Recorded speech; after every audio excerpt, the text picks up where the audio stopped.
Assalamualaikum warahmatullahi wabarakatuh. Waalaikumsalam warahmatullahi wabarakatuh. Selamat pagi teman-teman semua. Pagi. Bagaimana kabarnya hari ini? Baik. Udah pada sarapan belum? Belum. Kenapa tuh belum sarapan? Gak sempat kak, kesiangan namanya. Kenapa kesiangan? Habis nonton bola ya, Bapak? Iya, kalah lagi. Aduh, gak apa-apa, Pak. Hari ini kita akan belajar tentang pengantar rencana anggaran biaya dalam konstruksi. Harapannya dalam pembelajaran ini teman-teman bisa memahami pengertian dari RAB, apa fungsinya, terus komponen-komponen yang ada dalam RAB, terus kemudian ada pihak-pihak yang terlibat. Sebelum masuk lebih jauh, mungkin Bapak akan presentasi teman-teman terlebih dahulu ya. Ada yang nggak berangkat di hari ini? Masuk semua. Oke, masuk semua ya teman-teman. Teman-teman pernah nggak sih lihat gedung perkantoran, rumah mewah, hotel? Itu pernah ngebayangin nggak habis berapa ya kira-kira anggarannya?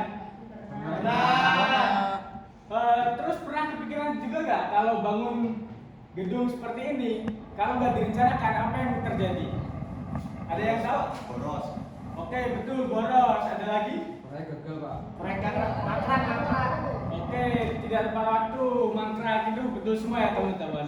Jadi bangunan berdiri seperti ini itu membutuhkan perencanaan yang sangat matang supaya nanti tidak terjadi pembengkakan, waktunya tidak molor, terus proyeknya juga tidak mangkrak teman-teman.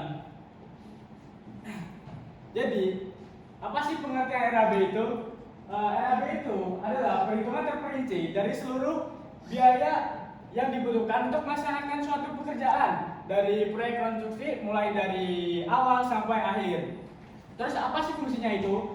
Fungsinya itu sebagai alat perencana, pedoman pelaksanaan, alat evaluasi, itu semua dibuat agar proyek berjalan sesuai dengan efektif dan efisien teman-teman.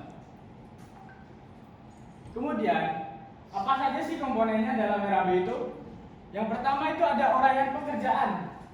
Uraian pekerjaan di sini itu yang dimaksud adalah spesifikasi pekerjaan yang akan kita lakukan nantinya, dari pekerjaan persiapan sampai pekerjaan finishing. Contohnya pembersihan lapangan, terus galian fondasi, pasangan fondasi. Terus kemudian yang kedua itu ada volume pekerjaan teman-teman. Volume pekerjaan sendiri itu yang dimaksud di sini adalah perhitungan atau luas cakupan pekerjaan yang akan kita lakukan nantinya. Ini dihitung agar kita itu dapat menyesuaikan timeline yang akan kita kerjakan teman-teman. Terus yang ketiga ada upah pekerja. Gak mungkin dong kita mengerjakan orang tapi nggak dibayar. Betul, mungkin. Ya. Terus upah pekerja itu tiap daerah berbeda-beda. Contohnya di Denmark itu pekerja mungkin kisaran 100.000. Murah banget pak, Denmark pak. Ya masih di bawah lah intinya. Terus yang di Semarang itu ada 110.000 teman-teman. Terus yang keempat itu ada harga satuan. Harga satuan sendiri itu adalah harga per unit dari pekerjaan kita nantinya. Yang kelima ada material dan bahan. Material dan bahan di sini itu menunjukkan spesifikasi material atau bahan yang akan kita gunakan nantinya. Contohnya besi diameter 19 itu yang akan kita gunakan nantinya. Tapi kita nggak boleh beli besi selain itu. Terus yang terakhir itu ada rekapitulasi biaya. Jika komponen 1 sampai 5 udah dihitung, diakumulasikan, itu nanti akan membuat estimasi perhitungan kita dari awal sampai akhir teman-teman. Kemudian ini ada contohnya, ini untuk uraian pekerjaannya, ada pekerjaan persiapan, fondasi, beton. Terus ini untuk volumenya, ini untuk satuannya. Satuannya jangan sampai keliru ya teman-teman, karena itu bisa mempengaruhi dari perhitungan kita nanti. Terus ini ada harga satuan 3.800, itu yang dimaksud adalah harga per 1 meter. Terus di sini ada jumlah harganya. Jumlah harga dapat didapat dari harga satuan dikali volume.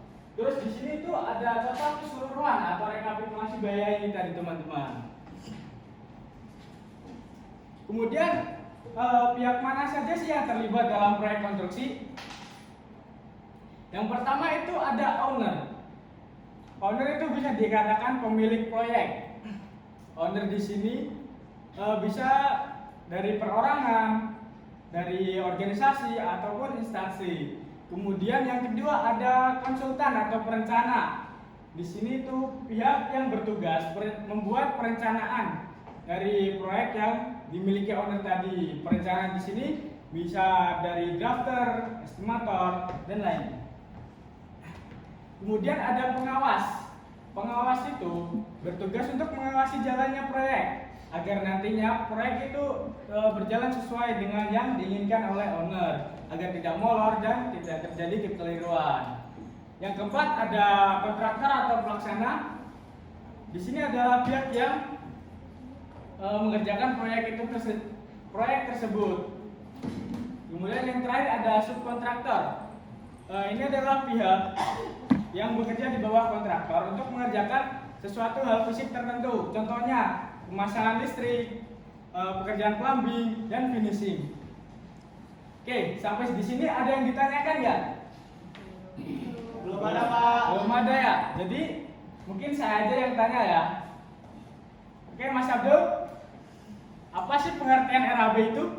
RAB itu merupakan perhitungan terperinci mengenai seluruh biaya proyek mulai dari awal hingga pekerjaan selesai. Oke, benar sekali yang dikatakan Mas Abdul tadi. Kemudian apa sih fungsinya? Ada yang bisa jawab? Fungsi dari RAB. Ya, siapa? Saya, Pak. Oke, Rafa, silakan.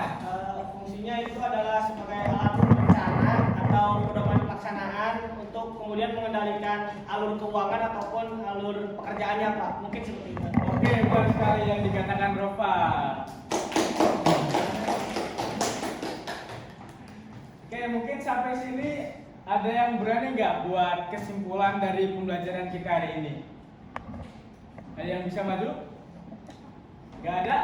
Oke, jadi kesimpulan kita hari ini itu adalah rencana anggaran biaya merupakan bagian yang sangat penting dalam perencanaan dan pelaksanaan suatu proyek konstruksi, karena RAB di sini berfungsi sebagai alat perencana, terus pedoman pelaksanaan dan bahan evaluasi.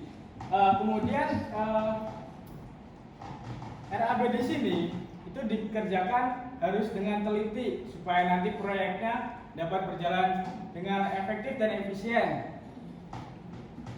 Terus kemudian pihak-pihak terlibat itu ada owner, konsultan, kontraktor, pengawas, subkontraktor. Oke, sepertinya cukup sekian pembelajaran saya hari ini. Mungkin tugas teman-teman untuk minggu depan itu bisa mencari apa sih tugas dari tugas atau hak yang dimiliki oleh owner, konsultan, kontraktor, subkontraktor, dan pengawas. Oke? Oke, siap, Pak. Nanti tugasnya dikumpulkan lewat Google Classroom ya. Nanti saya bikinin linknya. Oke, baik. Untuk pembelajaran kita hari ini cukup sampai di sini. Bila ada kurangnya mohon maaf. Kita akhiri pembelajaran kali dengan berdoa supaya ilmu yang kita dapatkan nantinya agar berguna di kemudian hari. Berdoa, mulai. Selesai. Saya akhiri pembelajaran saya. Wassalamualaikum warahmatullahi wabarakatuh. Waalaikumsalam.